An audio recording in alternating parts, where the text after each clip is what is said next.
അടങ്ങാത്ത കാഴ്ചകളുടെ കലവറയാണ് ഒമാനിലെ സലാല. പരിചയമില്ലാത്തവർ ഒറ്റയ്ക്ക് സഞ്ചരിച്ചാൽ എല്ലായിടത്തും എത്തിപ്പെടാൻ സാധിച്ചെന്നു വരില്ല.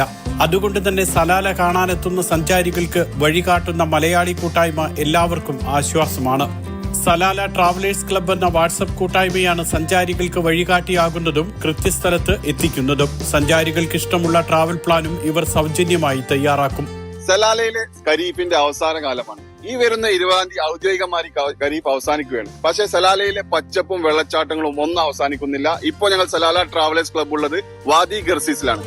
ഖരീഫ് സീസണിൽ ഐൻ ഗൈഡ്, വാദി ഖൈൻ, ഐൻ ഹഷീർ, ഐൻ ഹൂത്ത, ഐൻ നഖ്ബ, ഐൻ റൂബ്, ഐൻ ഹഷൂർ തുടങ്ങിയ അപരിചിത സ്ഥലങ്ങളും ഈ സംഘം സന്ദർശിച്ചിരുന്നു. 2500ഓളം അംഗങ്ങളാണ് കൂട്ടായ്മയിലുള്ളത്. കഴിഞ്ഞ ദിവസം സലാല സന്ദർശിക്കാനെത്തിയ ഭിന്നശേഷിക്കാരനായ സാഹസിക സഞ്ചാരി ഷഫീഖ് പാണക്കാടനും സലാല ട്രാവലേഴ്സ് ക്ലബിന്റെ സാഹസിക യാത്രയിൽ പങ്കാളിയായി. സലാലയിൽ വന്നു കഴിഞ്ഞാൽ ഇവിടുത്തെ ഈ അഡ്വഞ്ചർ ട്രാവലേഴ്സ് ക്ലബും കൂടി കയ്യിൽ കിട്ടിയാല് അവരുടെ കൂടെ കൂടാൻ കഴിഞ്ഞാൽ പിന്നെ ഒന്നും നോക്കണ്ട. അത്രയും മനോഹരമായിട്ടുള്ള യാത്രകൾ സമ്മാനിക്കും. ഒരുപാട് വ്യത്യസ്തമായിട്ടുള്ള കാഴ്ചകള്, ഹിഡൻ സ്പോട്ടുകള്. ഉൾക്കാടുകളിൽ ആളുകൾ ഉപേക്ഷിച്ചു പോരുന്ന പ്ലാസ്റ്റിക് മാലിന്യങ്ങൾ നീക്കം ചെയ്യാനും ടീം അംഗങ്ങൾ ജാഗ്രത കാണിക്കാറുണ്ട്.